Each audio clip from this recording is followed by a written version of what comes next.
ok? Bom, dentro do estudo do trabalho da eletricidade, a eletrostática é a parte inicial e fundamental desse estudo. Por quê? Nós vamos começar trabalhando os conceitos fundamentais da eletricidade, onde a eletrostática entra numa análise da eletricidade no momento em que ela não está ainda em movimento, mas no estado armazenado, no estado estático, ok? E entre os fenômenos que nós observamos da eletricidade, o mais comum no nosso cotidiano é o fenômeno do raio, certo? O fenômeno de um raio ou de uma simples tempestade é um fenômeno bastante comum e ao longo de muito tempo, ao longo de várias eras, a gente interpretou esse fenômeno como sendo um fenômeno de origem sobrenatural, ok? Tanto é que existem várias mitologias a ideia de que os raios, os trovões e as tempestades têm origem divina, não tem? Você encontra em algumas mitologias, né? Por exemplo, deuses responsáveis por isso, né? Deus do trovão, da tempestade, do raio, tanto a mitologia nórdica, grega, certo? Até mesmo na origem judaica cristã você tem aí a representação do raio como sendo a fúria de Deus, né? Então, dentro dessa análise mais mitológica, o homem e o ser humano não tinham a possibilidade de explicar muito sobre isso, a não ser através do temor que ele tinha dessas divindades. Por outro lado, mais ou menos há um tempo, digamos assim, razoável na nossa história, nós mudamos a nossa maneira de interpretar isso. E isso aconteceu lá por volta do século VI a.C.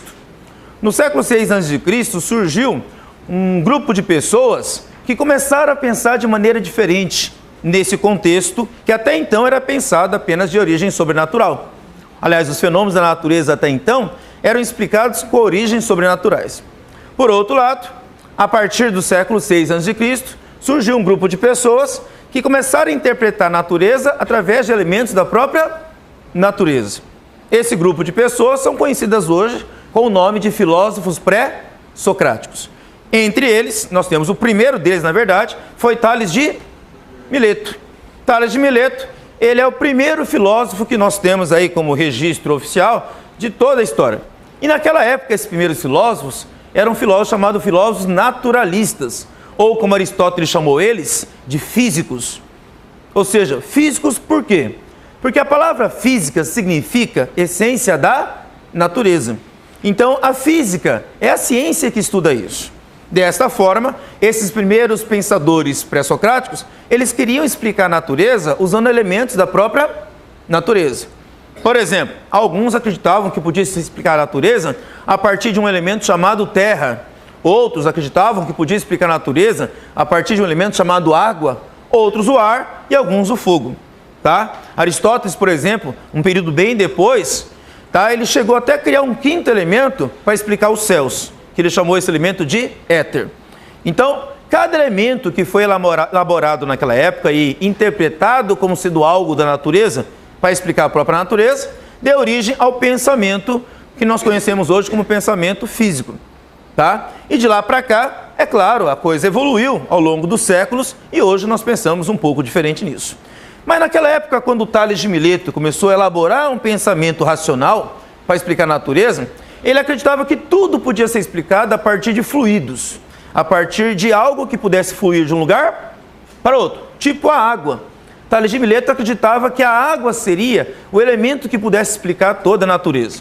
Tanto é que ele acreditava que a vida havia surgido a partir da água, que o mundo todo era composto de água. Inclusive a terra e todos os demais elementos teriam origem na água, certo? Uma expressão muito utilizada naquela época por ele e por os demais que vieram depois foi chamada arqué. Arqué significa aquilo que dá origem, certo? E para ele, arqué seria água. Então ela daria origem a todos os demais elementos, inclusive nós e toda a vida, certo? E assim por diante. Então para ele, a água seria a explicação de todas as coisas. Ou, de maneira mais geral, poderia explicar tudo a partir de fluidos. Aí o que acontece nessa história toda? Tales de Mileto, ele observou que uma pedra, ok? Chamada elétron, ok? Lá na Antiga Grécia, onde a palavra elétron significa âmbar, tinha uma propriedade muito interessante. Aliás, a palavra elétron é que dá origem à expressão eletricidade, ok? Tá? Essa palavra aqui, elétron, que em grego significa âmbar, tá? Que é essa pedra aqui que vocês estão vendo na mão do cara aqui, ó, da fotografia. Essa pedra, ela tinha uma propriedade muito interessante. Ele pegou essa pedra, esfregou ela em lã de carneiro e colocou essa pedra perto de pequenos objetos. Ao colocar essa pedra perto de pequenos objetos, ele percebeu que esses pequenos objetos eram atraídos pela pedra. Tá? Eles grudavam nessa pedra, tipo como mostra a fotografia ali. Ó. Você está vendo aquela pena grudada na pedra de âmbar? Mas isso acontecia depois que a pedra era esfregada na lã de carneiro. Bom, como a pedra chamava-se elétron e ela passava a atrair pequenos objetos depois de ter sido atritado com lã, ele chamou essa propriedade do elétron de atrair pequenos objetos pelo nome de eletricidade. Então, originalmente, eletricidade significava isso, a propriedade que o âmbar tinha de atrair pequenos objetos depois de esfregado na lã. Mas você sabe o que é âmbar? Não. O âmbar, ele é um material, ele é uma pedra, vamos dizer assim. Os geólogos e geógrafos não gostam de falar pedra, né? Mas, na verdade, é uma rocha, vamos dizer assim melhor, de origem fóssil. Tá? Ele é um fóssil de origem vegetal. Tá? Dentro das plantas tem uma seiva que corre pelos seus vasos, que quando essa planta ela passa por um processo de fossilização, por exemplo, quando um vulcão explode, ele joga muita cinza vulcânica, certo? Essa cinza vulcânica cai e pode recobrir uma grande extensão de florestas. Essa cinza vulcânica é rica em sais minerais. Ela altera a composição química do entorno da planta e essa alteração da composição química acaba matando fungos e bactérias ou outros organismos ali que promovem a decomposição daquela planta. Ela vai morrer, certo? Só que como os agentes decompositores acabam morrendo pela alteração química do entorno, o resultado, aquela planta, ela não entra em decomposição, ela morre, mas não se decompõe. E aí o que acontece com o passar do tempo? Chuva e outras intempéries acaba dissolvendo aqueles sais minerais que estão aqui, ali naquele solo, agora aquela cinza vulcânica virou um solo, certo? E aquilo vai mineralizando a árvore ou a planta com o passar do tempo. E ali vai substituindo compostos orgânicos por compostos minerais. E no caso da seiva, a seiva vira o âmbar. Então o âmbar, ele é uma resina, tá ok? Fossilizada de origem vegetal. E aí o âmbar, ele aparece, assim como qualquer fóssil na superfície da Terra, através da ação do tempo. Depois de muito tempo, o intemperismo vai gastando a rocha, né? Que está ali em volta, e daqui a pouco, um tempo, aquilo vai aflorando na superfície e o âmbar vai sendo encontrado. Não só ele, mas também outros fósseis que estão ali junto começam a ser encontrados. E naquela época, essa rocha, que era o âmbar, foi encontrado por Tales de Mileto com essa propriedade, a de esfregar na lã de carneiro e atrair pequenos objetos. Ok? Então, como eu disse para vocês, essa primeira observação da eletricidade feita por Tales tinha que ter uma explicação racional. Como é que ele explicou isso?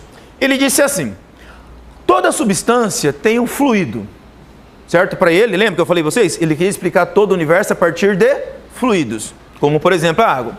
Para ele, todo objeto tem um fluido que ele chamou de fluido elétrico. Esse fluido, tá? Na época a expressão correta era humor.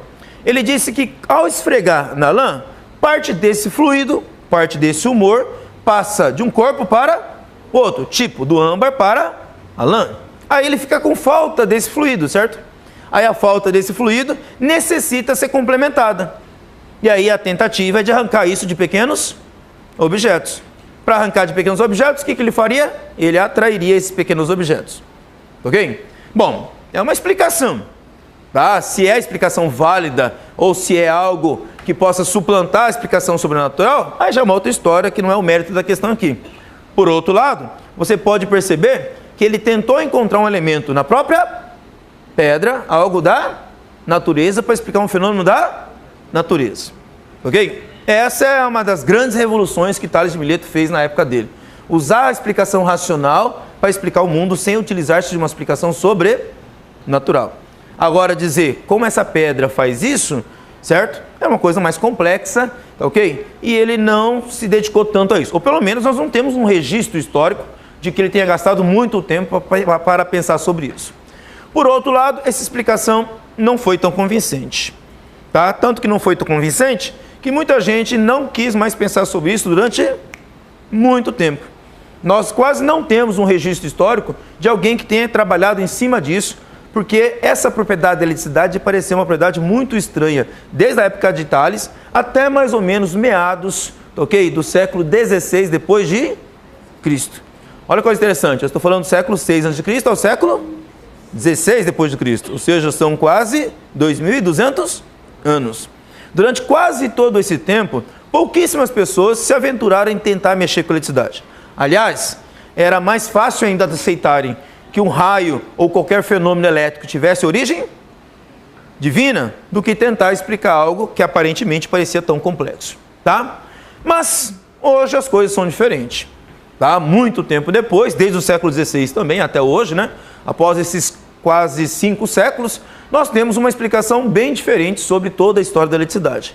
Até porque nós conhecemos muito mais sobre a estrutura da matéria. E uma das coisas que nós utilizamos hoje para explicar a matéria é o conceito da matéria ser formada de átomos. Ok? Já há algum tempo, vamos dizer assim, nós começamos a pensar a matéria de maneira diferente a partir do momento que nós conseguimos resgatar parte do pensamento grego no século XVI, durante o Renascimento. Nessa época, nós resgatamos o pensamento grego e percebemos algumas discrepâncias nesses conceitos que eles haviam formulado lá na Antiga Grécia. E aí nós reformulamos algum desses conceitos. E um desses conceitos foi o conceito de átomo. Por exemplo, o átomo também foi pensado na Antiga Grécia por um grupo de filósofos pré-socráticos chamados atomistas. Entre eles nós temos Leucipo e Demócrito. Esses dois caras pensaram que toda a matéria podia ser fragmentada em elementos cada vez menores, em estruturas cada vez menores, até chegar a um elemento, uma estrutura, por exemplo, uma partícula que seria indivisível, ok? Que não daria mais para quebrar. Por quê? Eles pensaram assim: se você pegar, por exemplo, um giz e quebrar ele ao meio, você simplesmente vai ter 2 pedaços de giz menores. Não é? Aí eles pensaram: e se eu quebrar de novo? Vou ter pedaços ainda menores. Aí a pergunta que eles fizeram foi: será que dá para quebrar esse giz indefinidamente? Certo? Bom, eles pensaram: mesmo que eu fizesse essa operação mentalmente, se eu quebrasse infinitamente, no final não restaria nada. A conclusão óbvia deles foi que tudo não pode ser feito de nada. Certo? Porque nada mais nada é o quê? Então tudo não pode ser feito de nada. Obviamente a conclusão deles foi que se tudo não pode ser feito de nada, tem que ser feito de alguma coisa. Então vai chegar um momento que não dá para quebrar, mas essa partícula minúscula, que eles não sabiam o tamanho da coisa, porque eles não haviam feito isso, mas pensado sobre isso, eles chegaram à ideia de que essa estrutura indivisível formaria toda a matéria, e toda a matéria seria formada de átomos, tá? Mas vocês lembram que agora há pouco eu falei para vocês que nós também podemos organizar a matéria a partir de alguns elementos, como terra, água, ar e fogo. E aí vieram os caras falando que as coisas podiam ser pensadas em átomos indivisíveis e invisíveis. Muito pequenininho. Bom, naquela época da Antiga Grécia, foi muito mais fácil acreditar que era formado de terra, água, ar e fogo, e não de átomo. Por isso que os antigos gregos não deram assim, dentro dessa história do átomo, que o Leucipo e Demócrito haviam pensado, a coisa não vingou, certo? Basicamente, eles interpretaram que era melhor explicar o mundo a partir daqueles elementos fáceis de ser observados. Porém, no século XVI, mais de 2000 anos depois, a história já não é mais a mesma. Nós temos aí 2.200 anos de pensamento humano evoluído, certo? Ok? E dentro desse tempo, nós percebemos que não dava mais para explicar o mundo e o universo apenas a partir de alguns elementos só, como terra, água, ar e fogo, ou um elemento chamado éter que Aristóteles inventou para explicar o céu. Ou seja, tudo a partir de 5 elementos. A coisa era mais complexa. Ok? E dentro dessa complexidade, surgiu um cara chamado Dalton, John Dalton. E esse Dalton, ele resgata uma ideia um pouquinho diferente. Ele pensa assim, ele resgata, mas pensa um pouquinho diferente. O átomo pensado por Leucipo e Demócrito tem sentido. A matéria poderia ser formada dessas partículas indivisíveis. Porém, os átomos representam os elementos. Quais elementos? Os elementos que não podem ser decompostos. O que é decompor? Eu pegar uma substância e separar ela em 2 substâncias diferentes. Tipo, açúcar. Se você pegar açúcar e colocar ela na panela, o açúcar na panela e começar a esquentar, você vai perceber que com o passar do tempo, aquele açúcar carameliza, não carameliza? Certo? E aí daqui a pouco começa a sair muita fumaça dele. Aquela fumaça é vapor d'água. Então significa que você pode pegar o açúcar e decompor em quê? Em vapor d'água. Ou seja, eu consigo tirar a água do açúcar. E com o passar do tempo, você perceber que só vai sobrar ali na panela uma borra preta. Se você deixar o caramelo passar do ponto, né? Deixa lá no fogo por muito tempo, você vai perceber que no final sobra uma borra preta. Aquela borra preta é carbono. É carvão. Então, o que nós podemos concluir? Que o açúcar é uma substância elementar? Ela é elementar? Não. Por que não? Porque eu posso decompor em duas substâncias mais simples, certo? Então, se eu pego o açúcar e decomponho em água e carbono, no caso do carvão, o açúcar não é uma substância simples, elementar, ok? É uma substância composta. E dessa forma, John Dalton percebeu que a ideia pensada pelos antigos gregos Leucipo e Demócrito tinha sentido. Porém, como eu falei, 2.200 anos depois, ok? Já se sabia sobre o processo químico de decomposição dos elementos, certo? Ou seja, você pega uma substância mais complexa e decompõe em substâncias mais simples. Então ele pensou, deve existir vários tipos de átomos e cada átomo representa um elemento, ok? E ele até pensou como combinar esses elementos para gerar novas substâncias, que na época ele chamou de compostos, ok? Então os compostos são substâncias formadas por mais de um elemento, tá? E aí ele até criou o que nós chamamos hoje de lei das umas leis que dão origem ao que nós conhecemos hoje de leis das reações químicas, tá? Uma dessas leis é que a quantidade de massa que existe antes da reação é igual à quantidade de massa que existe depois da reação, que deu origem a uma outra lei mais conhecida na química chamada lei de Lavoisier, né? É aquela famosa frase dele, né? Na natureza nada se cria, nada se perde, tudo se transforma. A química moderna nasce em cima disso.